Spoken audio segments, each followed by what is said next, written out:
Hello dear students, I am up here to take video classes of physics for the class 11th. I have already discussed about the physical quantity and its classification in the previous lecture. In today's lecture, I'll discuss about few of the aspects and its dimensional analysis. Right? Now let's start with the supplementary unit.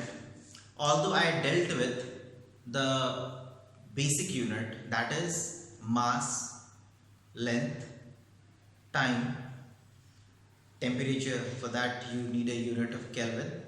ठीक है, luminous intensity, amount of substance, that is in mole, and then you need a current, electricity in terms of I. Fine. Now other than that we have a supplementary unit. ठीक है, fundamental was classified into two categories. One is basic and another one is supplementary, and then you have derived quantity. So I'll today in the first part of the lecture I'll discuss about aspects of what? The aspects of supplementary unit. So we have two supplementary units. One is radian and another one is steradian. Fine. Now we'll discuss about radian and how to convert an angle into radian, that means degree into radian and radian into degree. See, सबसे पहला आप ये समझो कि radian है क्या. एक हमने सर्कल लिया, राइट. अब इसका एंगुलर मेजर हम यहाँ पे कर रहे हैं और उसके बराबर से यहाँ पे वो आर्क क्या कर रहा है, वो ट्रेस कर रहा है.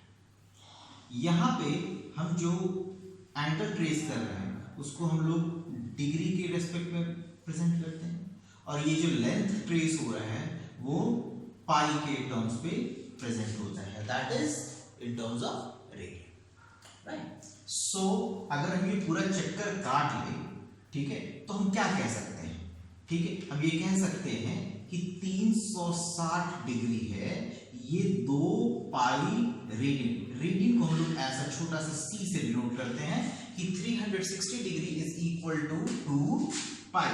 सो 180 degree is equal to pi radian.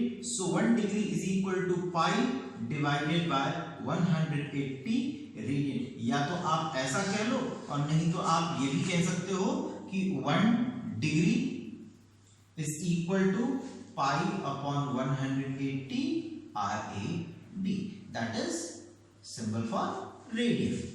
ठीक है, गॉट द पॉइंट. तो ये दो चीजें आप लोग थोड़ा ध्यान रखेंगे. फिर उसके बाद अब चाहो तो इसकी कैलकुलेशन फर्दर हम कर लेंगे. ठीक है ना. Thing is then we have कि अगर मान लो इसको वापस कन्वर्ट करना तो क्या करोगे, तो we know that pi radian is equal to 180 degree. So 1 radian will be equal to 180 divided by pi what, degree. ठीक है, सो रेडियन को फिर हम लोगों ने डिग्री में कन्वर्ट कर लिया, राइट. अब देखिए यहां पे तो 1 degree is equal to 60 minute. 1 minute is equal to 60 second. तो इन बातों का भी ध्यान रखोगे कि 60 मिनट में 1 डिग्री होता है और 60 सेकंड में 1 मिनट होता है. ठीक है, यानी कि 3600 सेकंड में 1 डिग्री बनेगा. दोनों को मल्टीप्लाई कर देंगे, मिल जाएगा 3600. ठीक है, तो ये बातें क्लियर हो गई यहाँ पे. अब इससे रिलेटेड कुछ हम लोग एक कन्वर्जन प्रिंसिपल देख लेते हैं. ठीक है, जरूरत क्यों पड़ती है इसकी. ठीक है, तो जैसे मान लो, ठीक है, इसका 3 नोटेशन. सबसे पहला आप लोग को लिखना है कि 1 डिग्री इज इक्वल टू, ठीक है, is equal to how much, pi upon 180 radian. That is equal to 1.745 into 10 to the power -2 radian. ये अप्रॉक्स वैल्यू. अगर आपसे किसी ने कहा कि भाई 30 डिग्री का वैल्यू आप बताओ, तो 30 डिग्री कितने के बराबर होगा, इतने से 30 को मल्टीप्लाई कर दो, you will get the answer, है ना आसान, ठीक है। तो ये कैलकुलेशन आप देख लोगे। अब मान लो आपको 1 मिनट में बताना है, तो 60 minute is equal to 1 degree, और ये कितने के बराबर है, 1.745 into 10 to the power -2 radian के बराबर है। तो भाई 1 मिनट कितने के बराबर हो जाएगा, अब इसको 60 से डिवाइड कर दो, ठीक है। So 1/745 into 10 to the power -2 divided by 60, ये हो गया आपका क्या, 1 मिनट का in terms of radian measure, ठीक है। उसी तरीके से सेकंड का भी निकाल लेंगे हम लोग को आराम से मिल जाएगा। सो ये कैलकुलेशन में आपको काफी हेल्प कर देगा ये, ठीक है। तो ये हो गई हमारी बात रेडियन और डिग्री का इंटर कन्वर्जन, ठीक है। अब क्लियर, अब देखिए हटा देते हैं इसको। अब अगला टॉपिक हम लोग पढ़ने वाले हैं डायमेंशनल एनालिसिस, ठीक है। Now what do you mean by dimensional analysis, ठीक है। डायमेंशनल एनालिसिस होता क्या है, ठीक है। तो सबसे पहले डायमेंशनल एनालिसिस से पहले हम लोग ये समझने की कोशिश करते हैं कि डायमेंशनल फॉर्मूला होता क्या है, ठीक है। अब देखिए फंडामेंटल क्वांटिटी के की वर्ड्स के रूप में किसी को भी प्रेजेंट कर देना, किसी फिजिकल क्वांटिटी को प्रेजेंट कर देना, यानी कि किसी फिजिकल क्वांटिटी को उसके बेस फिजिकल क्वांटिटी के टर्म पे प्रेजेंट कर देना, दैट इज डायमेंशनल कन्वर्जन, ठीक है, डायमेंशनल फॉर्मूला।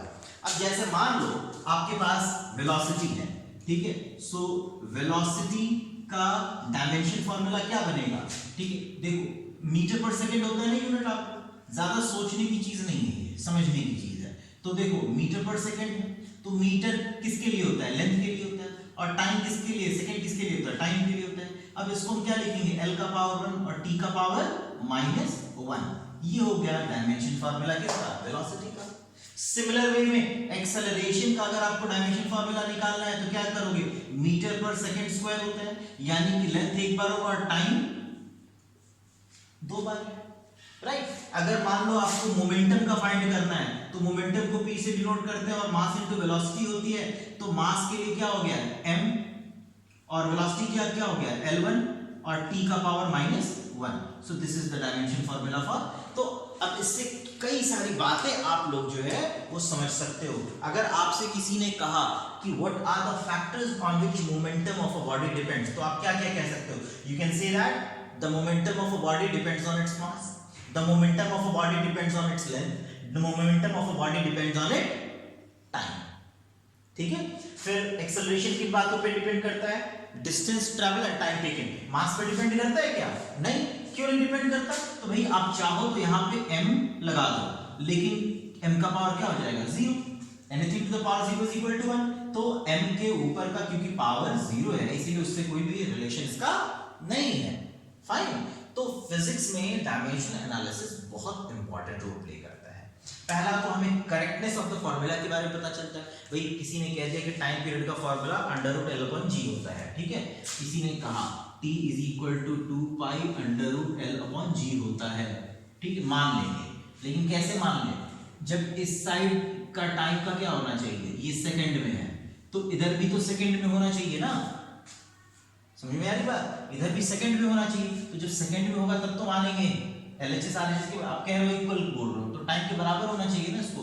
तो टाइम पीरियड ऐसा लिख दो √, चलो ठीक है वो कर लिया, ठीक है। तो L क्या होगा, L = व्हाट बताओ, L क्या है यहाँ पे, L डिस्टेंस है, ठीक है। तो यहाँ पे L का पावर हो गया 1, ठीक है।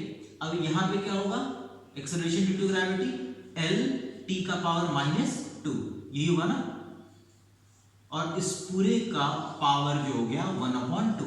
तो आप इसको क्या लिखोगे, 2 पाई L, ठीक है, 1 -1 और t का पावर 2, ठीक है, 1/2, दैट इज इक्वल टू 2 पाई, ठीक है, L का पावर 0 हो गया और t का पावर 2 हो गया। तो दैट मींस 2 पाई क्या हो गया, t, केवल t बचा, L का 0 हो गया वैल्यू, यानी कि t का पावर हो गया 1। अब 2 पाई तो कांस्टेंट है ना, तो इससे तो कोई लेना देना नहीं है, लेकिन यहाँ पे भी टाइम आ गया, यहाँ पे भी टाइम आ गया, इसका यूनिट सेकंड, इसका यूनिट सेकंड, यानी कि हम मान सकते हैं, ऐसा हम लोग मान सकते हैं कि हाँ भाई हो सकता है कि टाइम पीरियड = 2 पाई √L/g होता है। मान लो ये फॉर्मूला फिर कहां से आया, किसी ने कह दिया कि भाई टाइम पीरियड जो होता है वो डिपेंड करता है, टाइम पीरियड जो है डिपेंड करता है किस पे, लेंथ पे डिपेंड करता है, और एक्सेलरेशन ड्यू टू ग्रेविटी पे डिपेंड कर रहा है, और मास पे डिपेंड कर रहा है। मान लेते मास पे है नहीं यार, मान लेते मास पे डिपेंड करता है, और हमें फार्मूला बोला है कि उसने डिराइव करके बताओ, ठीक है। तो डिराइव फार्मूला का डेरिवेशन भी हम बहुत आसानी से इसमें कर सकते हैं। तो देखिए कैसे हम लोग करेंगे। तो time period is equal to, तो टाइम को हम प्रोपोर्शनल मान लेते हैं, एक एक क्वांटिटी ले लेंगे, एल का पावर, ठीक है, सपोज ए ले लिया, जी का पावर हम लोगों ने, ठीक है, बी ले लिया, और मास का पावर हम लोगों ने सी ले लिया।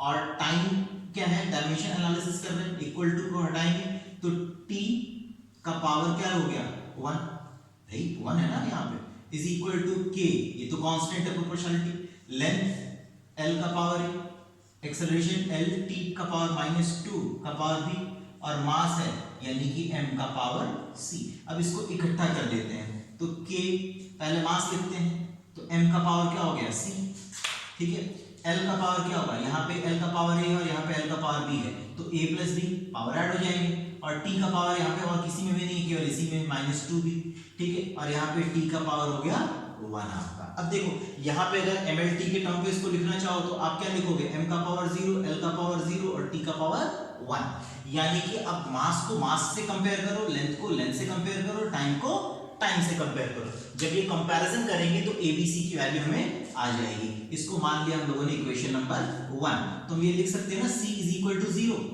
ठीक है।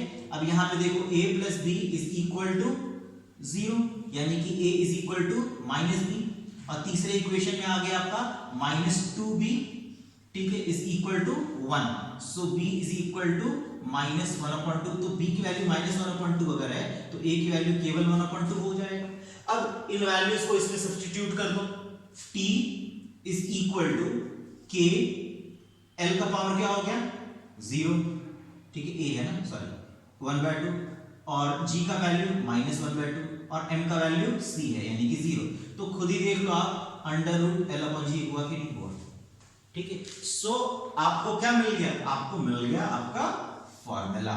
सो आज हम लोगों ने देखा डायमेंशनल एनालिसिस, यानी कि डायमेंशनल, ठीक है, एक्टिविटी के द्वारा हम लोग किस तरीके से फॉर्मूला को करेक्शन कर सकते हैं, फॉर्मूला को कंपेयर कर सकते हैं, साथ ही फॉर्मूला डिराइव कर सकते हैं।